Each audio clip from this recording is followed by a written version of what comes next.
কুসুমকে এবার পার্টিতে সকলের সামনে ডান্স করার মতন একটা চ্যালেঞ্জ ছুড়ে দিল দেবলীনা। হ্যাঁ বন্ধুরা, ভিডিওটা লাইক দিয়ে দেখতে থাকুন। যে মুহূর্তে কিনা দেবলীনা হঠাৎ করে পার্টির মধ্যে সকলের সামনে অ্যানাউন্সমেন্ট করে বসে এবং বলতে থাকে যে লেডিস অ্যান্ড জেন্টলম্যান, আমি নিশ্চিত যে আপনারা অবশ্যই এই পার্টিতে বোর হচ্ছেন, কারণ এই পার্টির মধ্যে সকলে একে অপরের চেহারা দেখা ছাড়া কোনো কিছুই হচ্ছে না। সেটা কী করে হতে পারে বলুন তো?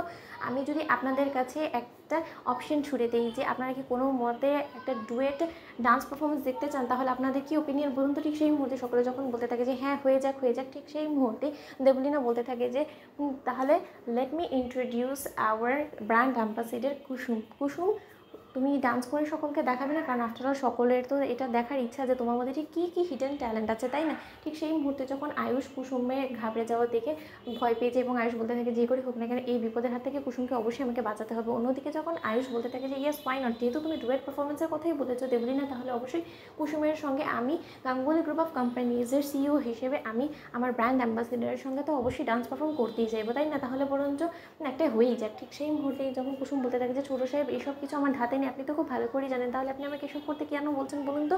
এই দেবলীনা ম্যাডামটা ইচ্ছাকৃতভাবে আমাকে বিপদে ফেলার চেষ্টা করছে। অন্যদিকে আয়ুষ বলতে থাকে যে বিপদের থেকে তো তোমাকে উদ্ধার করার চেষ্টাটা আমি করছি, তাহলে আমার দিকে তোমার হাতটা বাড়িয়ে দাও। অন্যদিকে যখন আয়ুষ বলতে থাকে যে আমি তোমাকে শিখিয়ে দিচ্ছি ডান্স স্টেপসগুলো, ঠিক সেই মুহূর্তে আয়ুষ যখন কুসুমকে নিয়ে ডান্স করতে থাকে, ঠিক সেই মুহূর্তে ঈশান বলতে থাকে যে will you be my partner. Debolina ঠিক সেই মুহূর্তে দেবলীনা বলতে থাকে যে এই ছেলেটা আবার আগ বাড়িয়ে আমার সঙ্গে ডান্স করার জন্য এতটা উৎসাহ কেন দেখাচ্ছে সেটা তো বুঝতে পারছি না।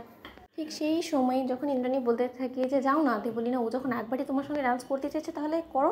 ঠিক সেই সময়ে যখন ঈশান বলতে থাকে যে একবার শুধু তোমাকে আমি আমার ডান্স পার্টনার হিসেবে পাই, তারপরে দেখো তোমাকে ল্যাং মেরে এমন করে তোমার পাটা ভেঙে গুঁড়ো করে দেবো যাতে করে কিনা তুমি আর কোনোদিন এই বদমাইশি করার জন্য নিজের পায়ে দাঁড়াতে না পারো। ঠিক সেই মুহূর্তেই যখন দেবলীনার সঙ্গে উল্টোপাল্টা ডান্স করতে থাকে, দেবলীনাকে ঘুরাতে ঘুরাতে মাথা ঘুরিয়ে দেয় দেবলীনার ঈশান, এবং উল্টোপাল্টা ডান্স করে যখন দেবলীনা বিরক্ত হয়ে যায় এবং ঈশানের কাছ থেকে নিজেকে ছড়াতে চায়, ঠিক সেই মুহূর্তে ঈশান বলতে থাকে যে কোথায় যাচ্ছ, পালাচ্ছ কোথায়? বলে আজকে তো আমার থেকে পালালে কোনোভাবেই চলবে না, আমি তোমার সাথে এত দিন ধরে অধীর আগ্রহে ডান্স করার জন্য এতটা উদ্বিগ্ন হয়ে পড়েছি, আর সেখানে তুমি আমার থেকে পালাচ্ছ, সেটা কী করে হতে পারে?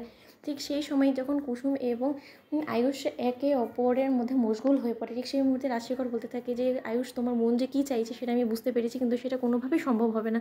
অন্যদিকে যখন ইন্দ্রাণী বিরক্ত হয়ে যায় ওদের ডান্স পারফরমেন্স দেখে, ঠিক সেই মুহূর্তে হঠাৎ করে দেবলীনাকে ইচ্ছাকৃতভাবে ঈশান ফেলে দেয় ল্যাং মেরে, এবং দেবলীনা হঠাৎ করেই যখন ফ্লোরে পড়েছে, ঠিক সেই মুহূর্তে দেবলীনা চিৎকার করে ওঠে এবং ডান্স পারফরমেন্স থেমে যায়, এবং দেবলীনা বলতে থাকে যে আয়ুষ, তুমি এরকম করে আমাকে ফেলে দিলে কী করে বলো তো? ঠিক সেই সময় ঈশান বলতে থাকে যে দেবলীনা, তুমি তো এরকম পার্টি স্যাটেন্ড করে অভ্যস্ত, তার সত্ত্বেও তুমি পড়ে গেলে কী করে বলো তো? যেখানে কিনা এরকম হাই হিল পরে ডান্স করাটা তোমার হাতে আছে, তার সত্ত্বেও তুমি পড়ে গেলে, অথচ দেখো কুসুম তো দিব্যি ডান্স করছে ভাইদার সঙ্গে। তো বন্ধুরা লাইক কমেন্ট শেয়ার করে সাবস্ক্রাইব করতে ভুলো না।